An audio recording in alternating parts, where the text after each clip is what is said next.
In this video, I'm going to show you how to generate full 8K PBR texture sets in seconds using a brand new AI tool called Patina. It can create albedo, normal, roughness, metalness, and height maps, all physically accurate, seamlessly tileable, and it will only cost you 6 cents per generation set. Now, if you've ever tried using AI-generated textures in Blender or Unreal, you might know the problem already. They look great as flat images, but the moment you put them into a 3D scene, they all fall apart. And we have baked-in shadows, for example, then weird highlights and no material data. But Patina is different because it actually understands materials. It's able to separate the lighting from your textures so you get clean maps in the end that will naturally react to any environment. So let me walk you through the full workflow and let's get started.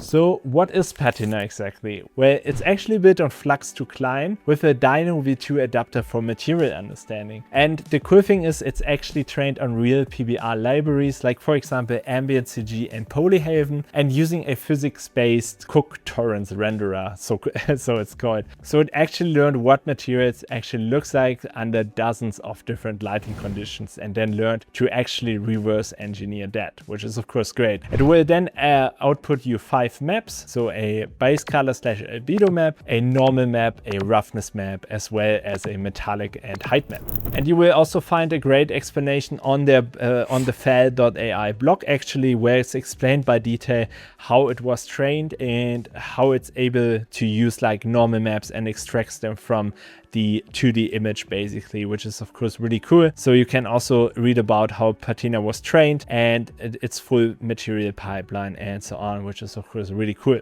To get started with Patina, we can either test it directly on their website with some examples, but to use it seriously for like texture generation, I can definitely highly recommend to check it out on fal.ai, because we have here, for example, image to maps, text to material, and we also do have extract material. And I will show you each mode quickly so you know what you get.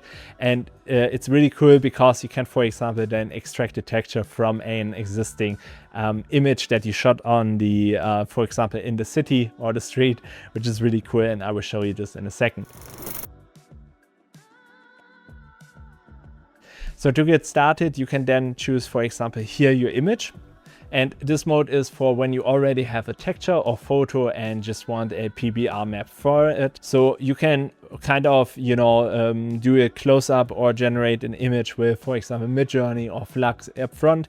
And you will see here, for example, we have then this image of, you know, this kind of like electronic pattern that you might see on a GPU or something. And you will also see here that it extracts all map for us. And you could then click here on download all. We are going to upload here our own image. So I will go here to choose. Then you can see I actually prepared this wood texture here, which are generated in Midjourney. To generate the base texture, what I did is I went here on fal.ai to Nano Banana Pro, but you could also use Midjourney or any other image generation model for this. And I just prompted here something like wood texture, seamless and high detail to get then this really cool like wood texture over here with a lot of detail and so on. Then I made sure to download this one. And then I went again in here and then I just went ahead and choose and then to upload our image over here. So let's do that quickly. Once we have it here, you can just simply double click it and then we can already, you know, go to the additional settings and you can then choose here your maps that you would like to generate. For example, base color, normal, roughness, metalness, and the height map.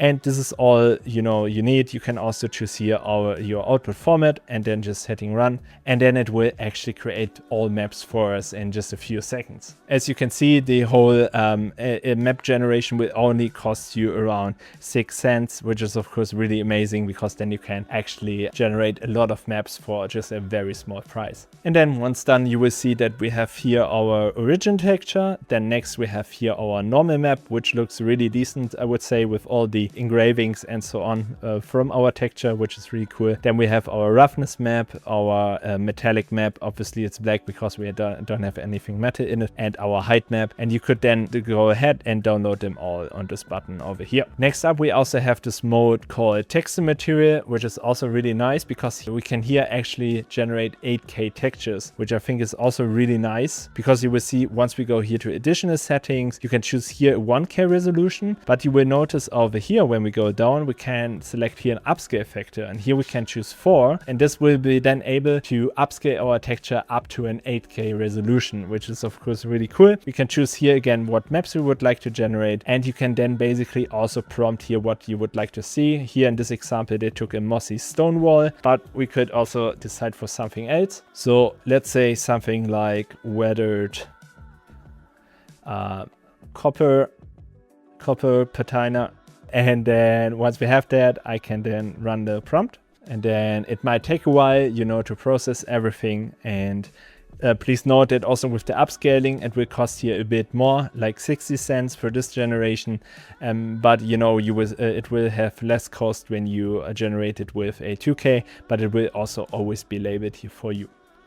And then you will see that we get all our maps here, which is of course also cool to see that. So we have here our normal map again and all the other maps that we see. And you will see that we get here also our albedo map, for example, which is of course cool. We can also do that with a more drastic example. So we can say something like rusty metal wall, say it like this, then regenerate again. Maybe for this one, we can also choose like upscale factor 2. So it's 4K, which is in most cases also enough.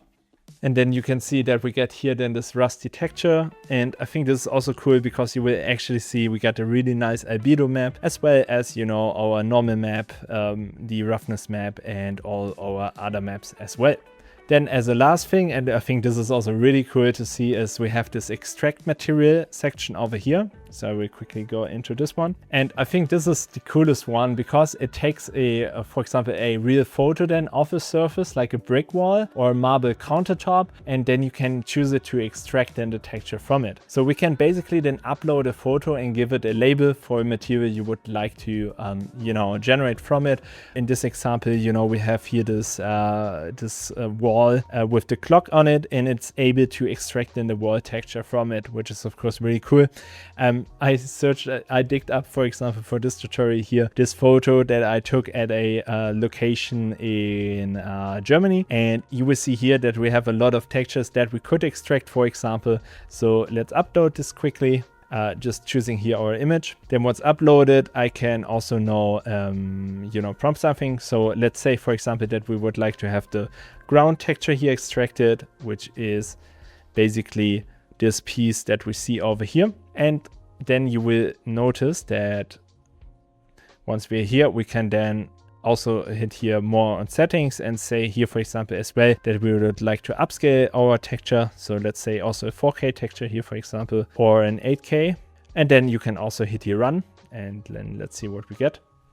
And then you can actually see that it extracts then the texture here. And I mean, how cool is that? I mean, it's looking really solid and really detailed for what we are getting, since it's only from a single photo. And you can now literally, like, you know, go outside, shoot with your phone some images where you see a cool texture or something. And in case you would like to, you know, extract it as a material, you can now use this workflow, which I think is really amazing and really handy in case you need like textures for your project or game and so on, which I think is really cool.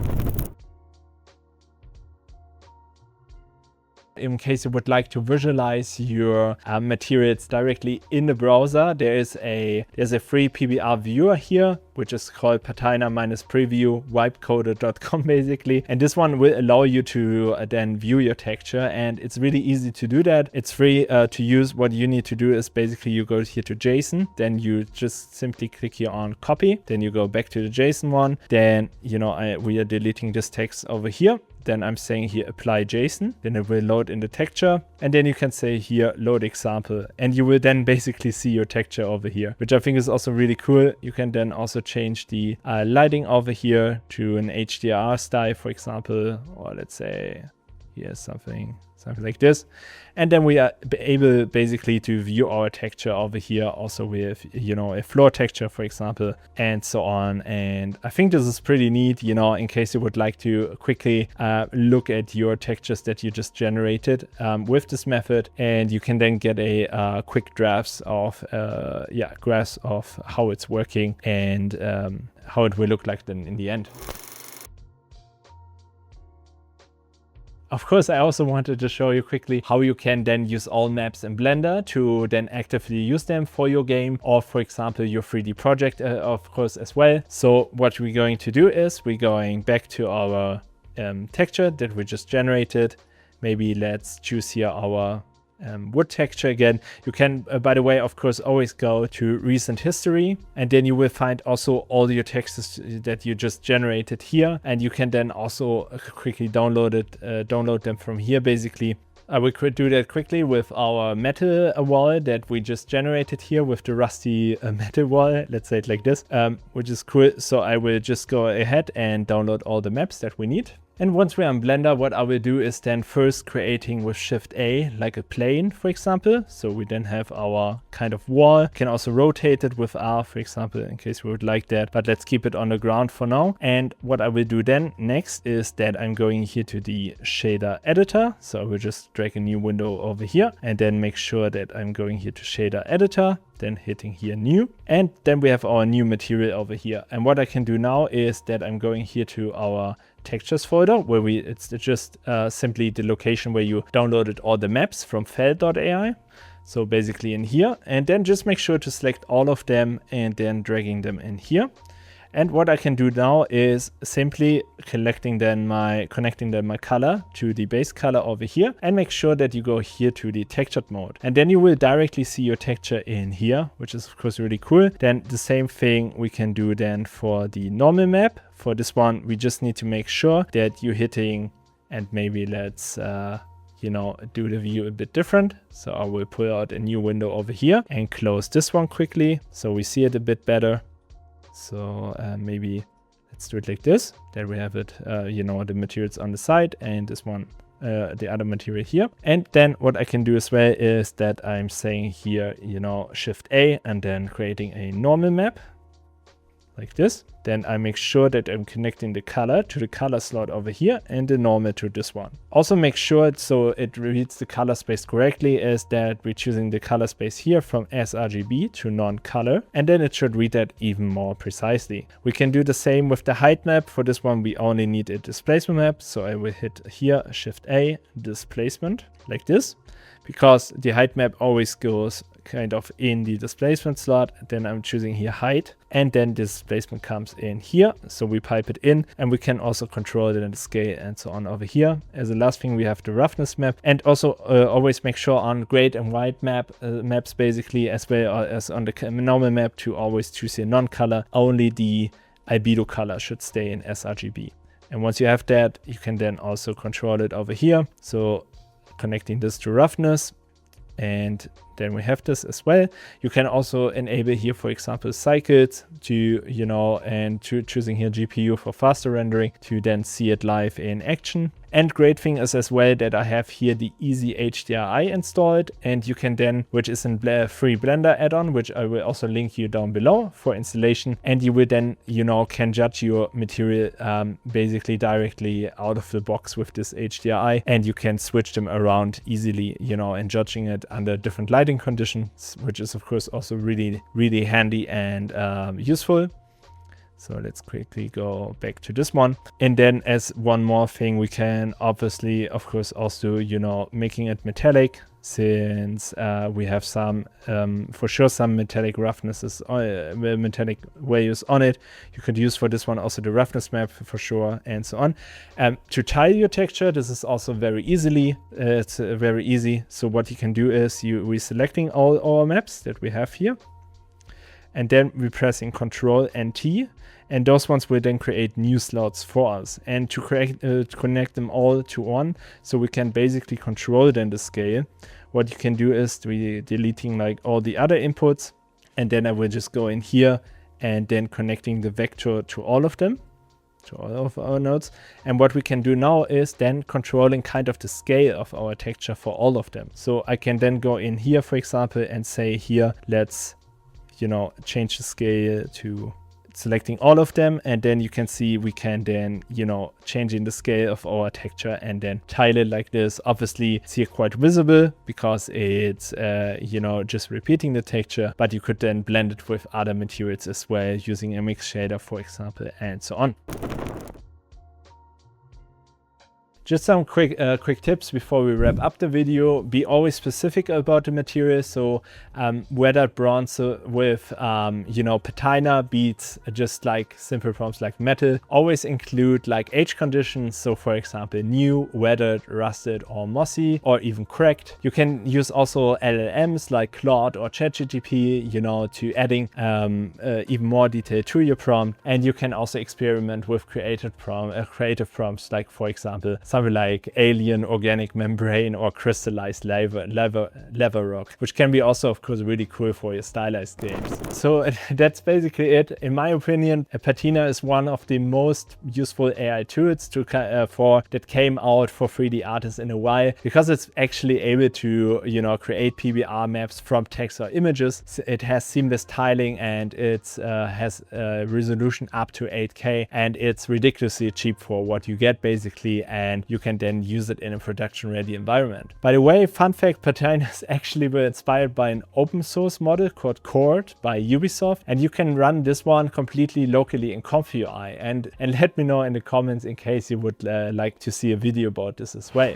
Please make sure to like this video and subscribe to the channel in case you found this video useful, and actually see you on the next one.